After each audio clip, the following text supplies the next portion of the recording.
Assalamualaikum warahmatullahi wabarakatuh. Alhamdulillahirabbil alamin wal aqibatu lil muttaqin wala udwana illa 'alal zalimin. Asyhadu an la ilaha illallah wahdahu la syarikalah wa asyhadu anna sayyidana Muhammadan abduhu wa rasuluhu la nabiyya ba'dah. Allahumma salli wa sallim ala sayyidina Muhammad wa ala ali sayyidina Muhammad. Amma ba'd. Qala Allah Ta'ala fil Qur'anil Karim, A'udzu billahi minasyaitonir rajim. Bismillahirrahmanirrahim. Ya ayyuhalladzina amanu kutiba 'alaikumus syamu kama kutiba 'alal ladzina min qablikum la'allakum tattaqun. Shadaqallahul azim. Hadirin ma'asyiral muslimin yang dirahmati Allah. Tidak terasa kita sudah berada di bulan Ramadan kembali. Waktu berjalan begitu cepat. Pertanyaannya, apakah kualitas diri kita sudah berubah? Atau kita masih saja sama saja seperti sebelum Ramadan? Puasa sejatinya bukan hanya menahan lapar dan dahaga. Puasa adalah proses penempaan diri, proses pembentukan karakter, proses peningkatan kualitas takwa dan keimanan.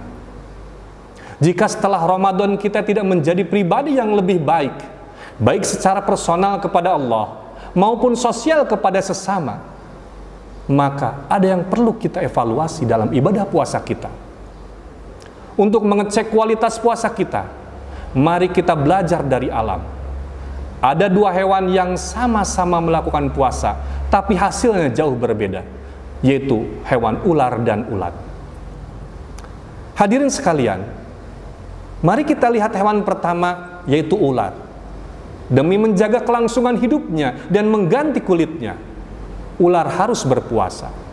Ia tidak makan dalam waktu tertentu, bersembunyi dan menahan lapar.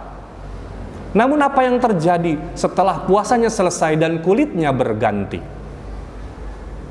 Wajahnya tetap sama, hanya kulitnya yang lebih mengkilap, tapi bentuk wajahnya tetap ular.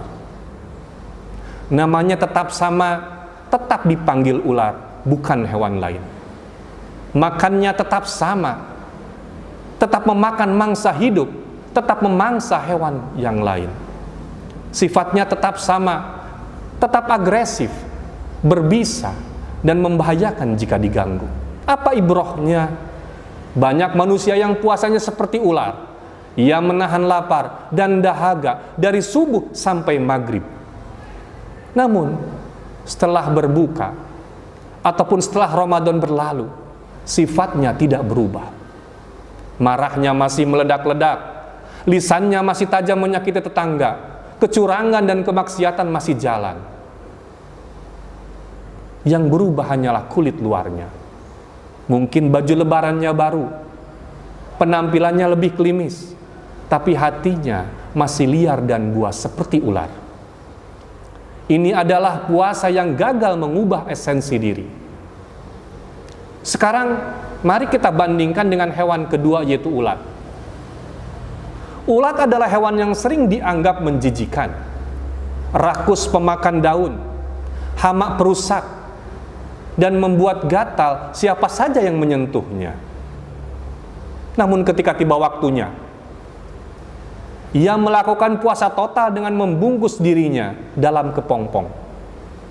Ia mengasingkan diri, menahan hawa nafsu, tidak makan, dan tidak minum dalam waktu yang cukup lama. Apa yang terjadi setelah puasanya selesai? Terjadilah metamorfosis yang sempurna. Ia keluar menjadi kupu-kupu, tidak lagi disebut ulat. Perbedaannya sangat drastis. Wajah dan fisiknya berubah, dari yang menjijikan menjadi indah mempesona. Namanya berubah, tidak lagi disebut ulat, tapi kupu-kupu. Makanannya berubah, dulu memakan daun atau merusak daun, sekarang menghisap madu atau sari bunga. Cara bergeraknya berubah, dulu merayap di tanah, sekarang terbang di atas.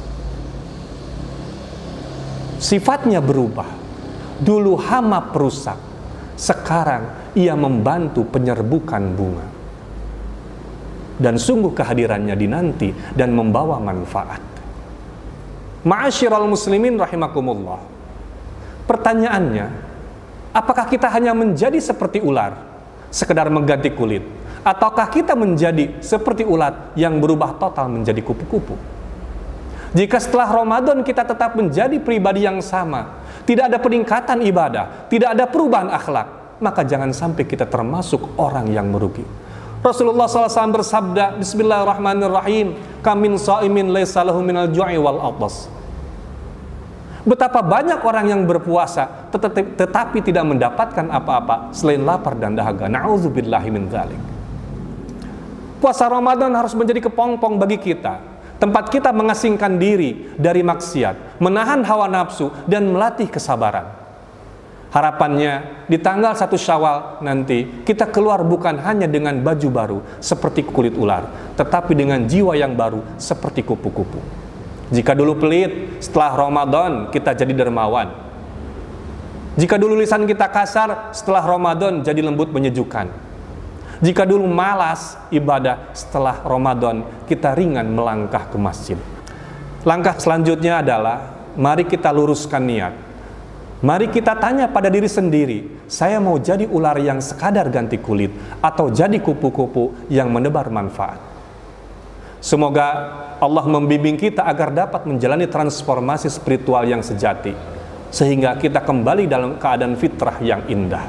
Allahumma taqabbal minna siyamana wal qiyamana. Semoga puasa kita diterima dan mengubah kita menjadi pribadi yang bertakwa. Hadanallahu wa iyyakum ajma'in, wallahul muwaffiq ila aqwamit thariq. Assalamualaikum warahmatullahi wabarakatuh.